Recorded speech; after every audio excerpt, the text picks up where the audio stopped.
great to see everyone here. This is always the best crowd at GamesBeat. I'm Amy Jo Kim, and I'm known for being on the original design team of The Sims. Maybe some of you played The Sims, Rock Band, Covet Fashion, Ultima Online. And now I coach teams and game companies to find product market fit. Massimo? I'm Massimo Maietti, GM of Monopoly Go at Scopely.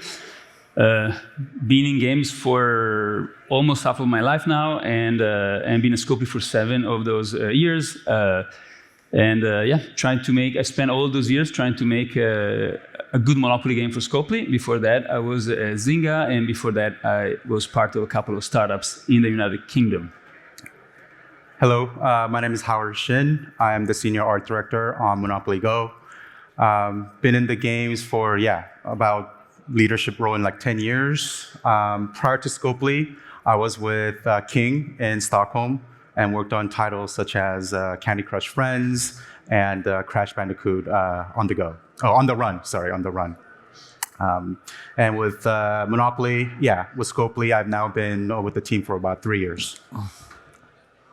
So today we're going to talk about how you take beloved IP and bring it to modern gaming platforms. And if any of you have ever tried to do that, you know what a trick that is. This is an incredibly difficult thing to do. But these folks have done it not just once, but multiple times. So speaking of Monopoly Go, how did your team identify and meet the market appetite for this new Monopoly experience? How did you go about it? It was, I think, despite the fact that the game, if you play today, feels sort of natural, maybe inevitable, the way we found our path there was definitely not sort of linear, right? From the very beginning, we knew that Monopoly had a great potential. Scopely had great results with Yahtzee and other sort of board games.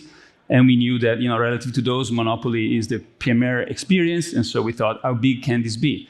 But the process of understanding what is truly resonating and was truly great about Monopoly was definitely a process of discovery. It was not clear to us from the beginning. We were very excited. We loved the game.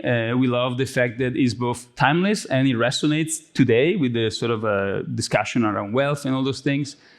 But for instance, we started from, maybe as you expect from game developers, from a take on the game that was more like mid-core, a synchronous PvP version of the game, very skill-based. And then we felt a game that we could make, given our past experience and so forth. And as we go through the process of testing it and understanding it, we realized that despite the fact that that initial approach was making for a good game, it was not the right game for the Monopoly audience. And so, we were brave enough to take full account of that knowledge and to just move on to what eventually became the game that we built, right? And in the process, I think maybe 3 things that we learned were, one, that if you want to make a game for a very sort of universal audience, as we are finding today that the Monopoly audience is, maybe making a game that is high skill ceiling and very complicated is not the right way to go. And the introduction of luck as an element in the game was really very successful. The second one is that if you're making a synchronous PvP game, it's very hard to play with your friends. They might not be there at the same time. And our players love to play with their friends. They wanted to invite their family. And so we thought, clearly the right way to build this game is to maximize the opportunity for players to be with each other, to invite their friends, to have the feeling that they're playing with their family.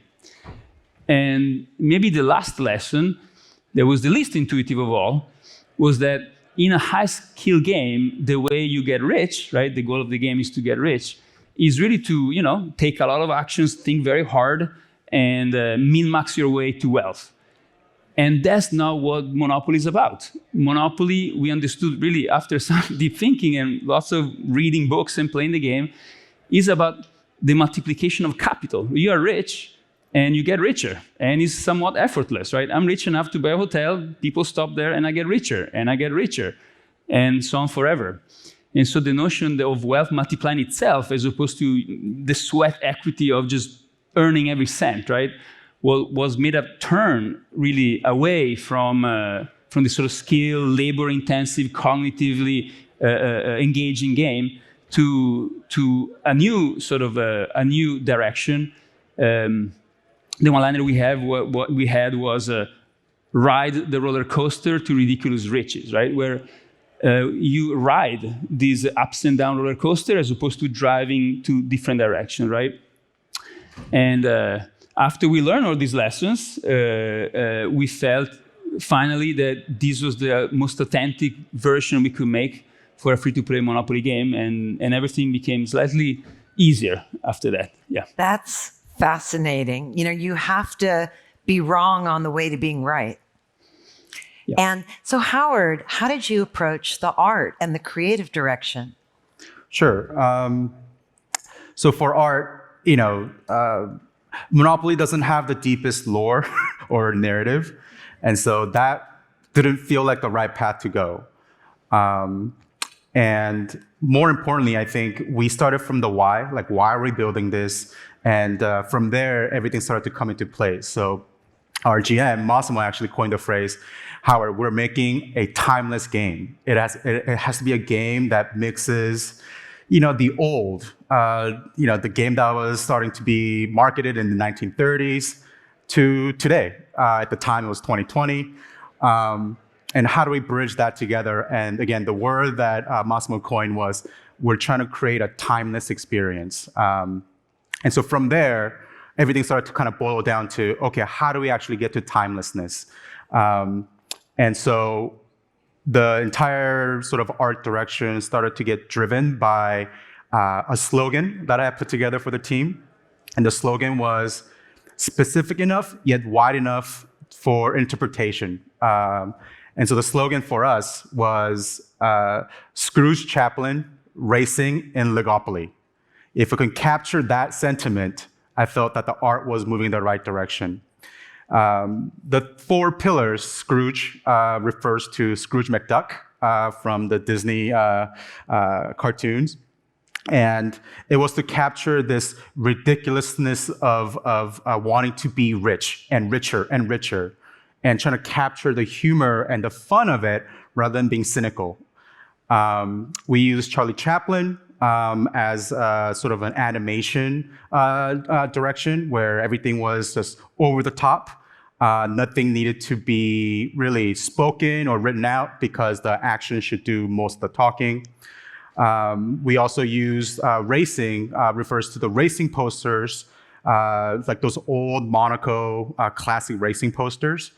We sort of looked at that for our colors. They were such a vibrant way to use graphic colors that became one of the pillars. And then the very last 4th pillar was looking at Lego. And Lego does an amazing job of going to a very different universe, right? They do Harry Potter, Star Wars, they have their own thing. But in the end, they all live in the Lego world. And knowing that this game, we want to take our players to all the different parts of the world and time and any type of world you can imagine, we wanted to make sure that we have a shape language that will make sure that the entire world is consistent. Apart from just, again, creating an arbitrary art direction, one of the main reasons that we set up these as our 4 pillars was because Lego, those racing posters, as well as Charlie Chaplin, were all very relevant in 1930s, as well as they are relevant today. And so it not only visually made sense for us to put this as our pillars, but symbolically, it also really tried to capture the why, which is we're trying to create something that's timeless.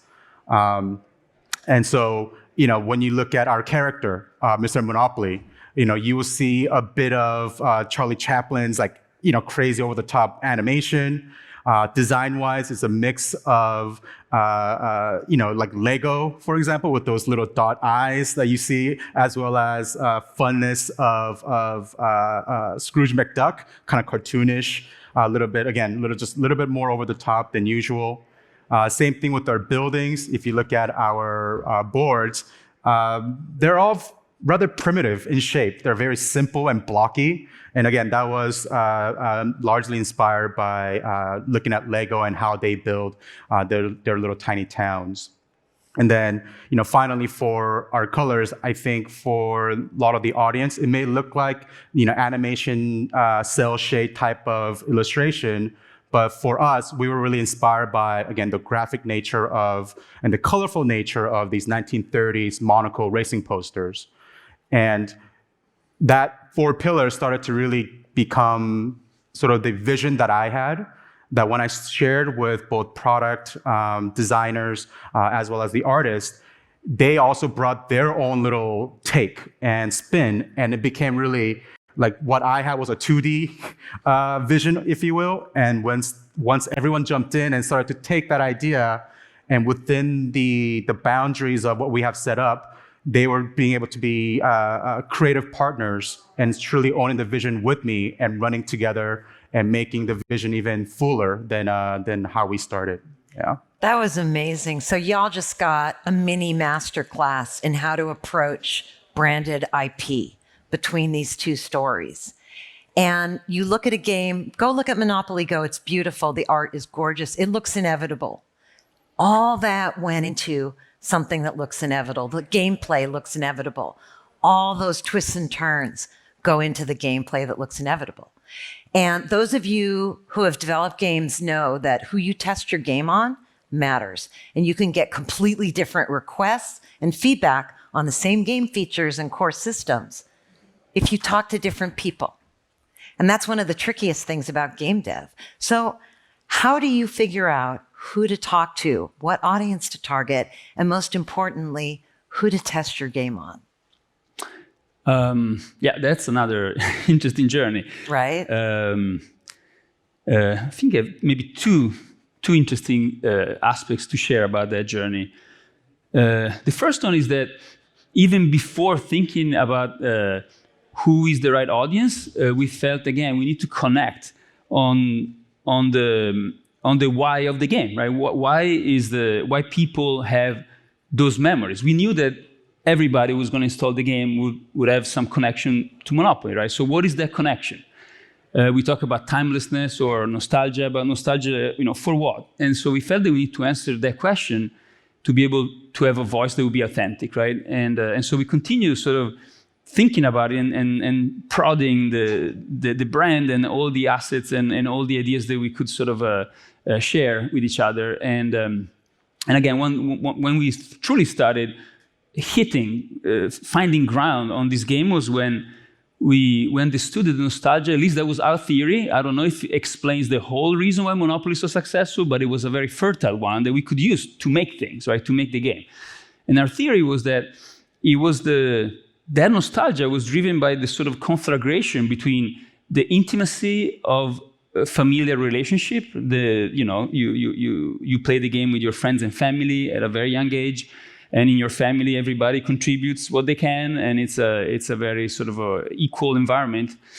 And then wealth and the market arrives, right? And now you're negotiating the marketplace into your family. So you have the experience of asking your mother to pay you rent, bankrupting your father, and making a side deal with a friend to bankrupt a third friend, and things like that, right? And so the contrast between the sort of equality and sharing of the familial environment and the rules of the market and the price-setting nature of all of that felt were potentially the emotional core of the game, right?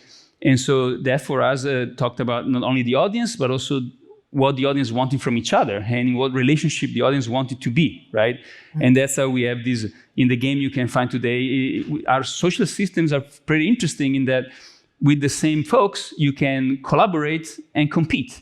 And in many games, you have clans, right, where you can only it's very tribal, right? I can collaborate with my clanmates, and everybody else is an enemy. But in our game, you compete, collaborate, align with, depart from, everybody in the world, and you do that more and more with the people next to you in your sort of in-game social network. And so even as we talk about the audience, we thought about not just a single person, right? But what does it take for us to have an audience that is a group, like a family, right? So how does a family play together?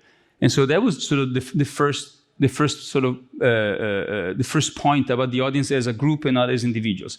And then when it comes to how do you test it, for sure we had extensive user research, and we used Scopely as lots of incredible resources, right, to understand what the market is and what the audience is. And on top of that, we chose also, I think, another sort of deliberate decision we made was to keep things simple.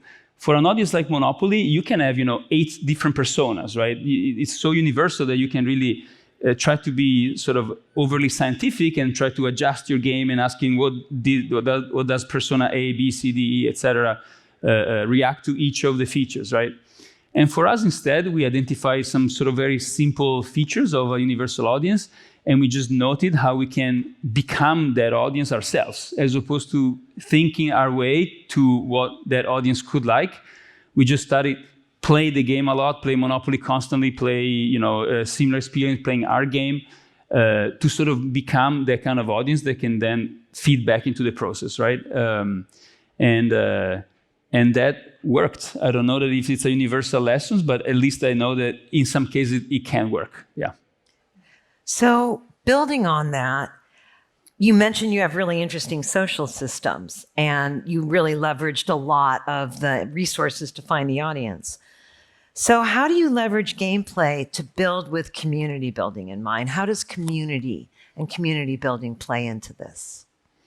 Yeah, I mean, we decided that we wanted to have social not be sort of a layer that is living somewhere in the game, but to have it as a line throughout every experience, right? So if you play the game today, you will see other humans on the board that if you land on them, they will pay rent to you, right? So even from the very second-to-second interaction, you might have social interactions by having somebody pay rent to you, right?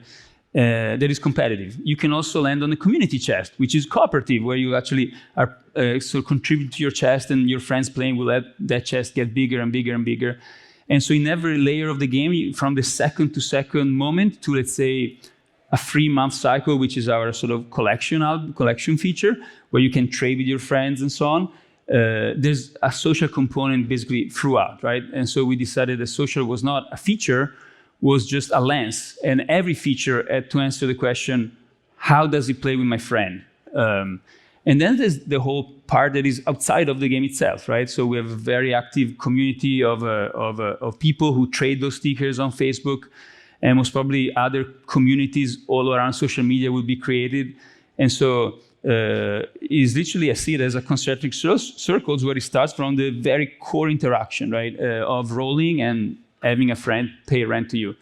So yeah, it was pretty unfettered, and we keep on asking the question for everything that we do. What is the social dynamics? How are those going to interact with this feature or this system? Yeah. Do you want to add anything?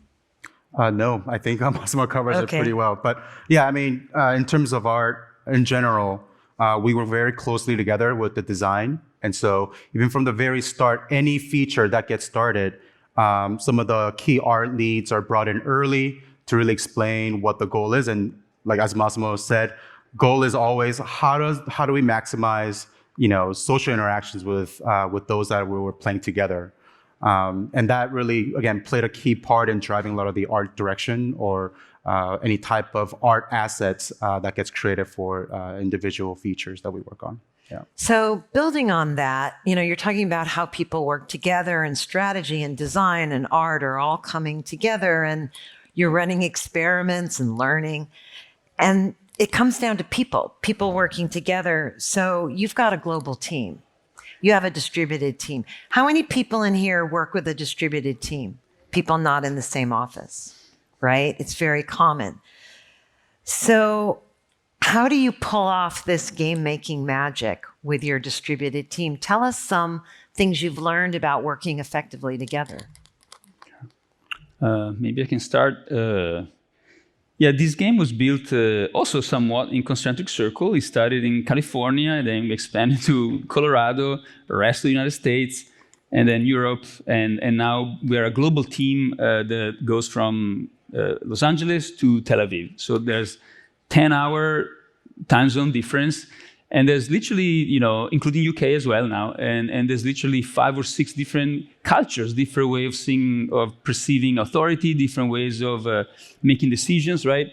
And I think in all of these cases, it was very important that the process was gradual, right? That we could find an identity for the team before we could expand and invite others to add to it. I think had we started globally already, it would have been very hard to find this sort of strong sense of purpose and mission, right? But at the same time, as we expanded and we found, there's great advantages, right? There's in some of these locations we're in, there's sort of a strength in a specific aspect of game making that we're leveraging, right? But how do we benefit from that strength without paying the cost of, let's say, slowdown in decision making or misalignment? And that has been certainly like something that we had to work on and to constantly sort of care for the relationship, right, and so forth. I would say though that in general we've been good at making sure that everybody can express their own approach, their own point of view, and we've we erred in the direction of tolerance for diversity and letting diversity sort of play out, as opposed to sort of channeling decision making too quickly. And my theory is that led to not only good retention in terms of the people who are on the project like to stay on the project, but also to a game that is somewhat universal, because somehow along the way we've incorporated all those perspectives and point of views, and each of them sort of affected somehow the direction that we went down. As Massimo covered how to work internationally, if we're to think also internally, even within each location, and how the, again, product, design, art, how they all sort of mesh together to create features and art and gameplay and so on and so forth.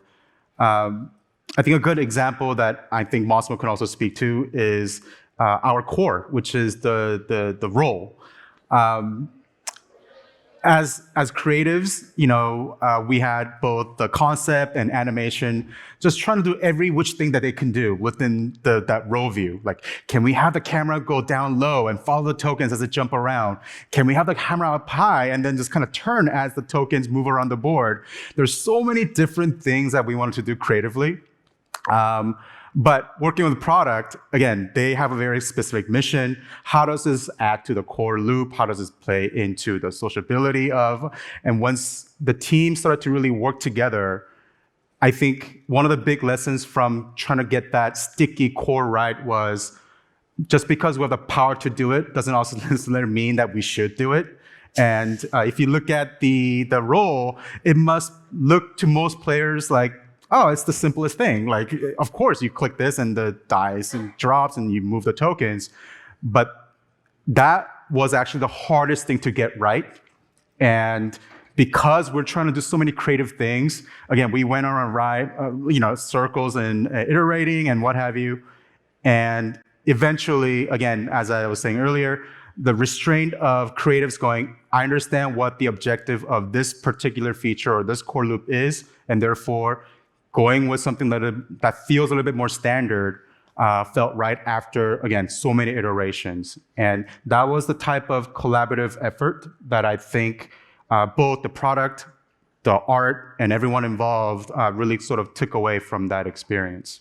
Yeah. A little anecdote I have on that very sort of topic is the fact that, again, rolling on our board seems pretty natural and sort of the first thing you would try, although it was kind of the last thing that we tried.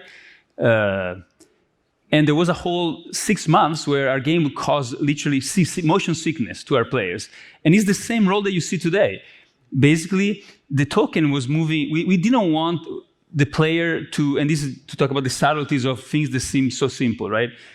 We didn't want the player's eyes to be strained too much by looking around as the token moves along the board, right? And so if your eyes follow the dice rolling on the board, the token starts moving and then stopping somewhere, things coming out, getting to their UI and back, right? We want to minimize eye motion because I think we thought it was more sort of a more relaxing experience. But the less the token moves around the board, the more the board needs to move around it, right?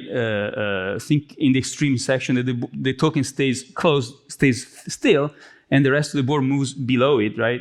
As the roll progresses. And that will cause a huge amount of seasickness. And so we had to really understand how the token moves and the board moves, the ratio of these two movements, to create a roll that doesn't make you seasick, but also doesn't create strain on your eyes as you follow the action, right? And again, what we have seems natural, but it was a very sculptural path, meaning we have to remove all the material that was wrong until we were left with this.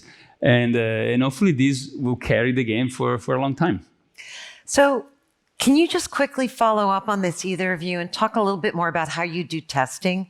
We have a couple of minutes, but you talked a lot about iteration and testing. So how do you do that? Do you do it remotely? Do you bring people in? Any very tips? quickly. Yeah, as we build the game, my advice to you, depending on product uncertainty that might be in your product, the higher the uncertainty, the more you should test in all possible ways. And so we started from having playtests every week in our team, and initially they were very short because we didn't have much. And they became longer over time, bigger in terms of feature set, and bigger in terms of audience. So we started involving then Scopelians, right? Other teams at Scopely contributed a massive amount because we had hundreds of people playing the game weekly for the length of the development. Then we started having, this was after COVID, so starting finding people that were likely to be like our audience and for them to play. And again, not having one person, but having 90 of them, 100 of external players. And sometimes we'll ask them to play with their friends and family so that they could experience the same sort of social structure that was intended, right? And we kept on basically growing very, very gradually. And then we have also the courage of listening to those playtests, right? Sometimes the playtest might tell you a lot of small tactical things, but sometimes if you kind of listen to the general voice, it might tell you you need to take a step back. You need to go somewhere else, right? And I think it's easy to just read the verbatim of those feedbacks as, okay, we need to tweak this and that.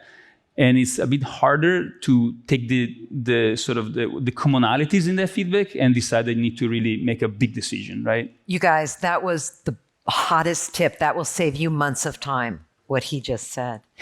Any follow-up, Howard? No. I think Massimo covered it pretty well. Yeah, so thank you all for being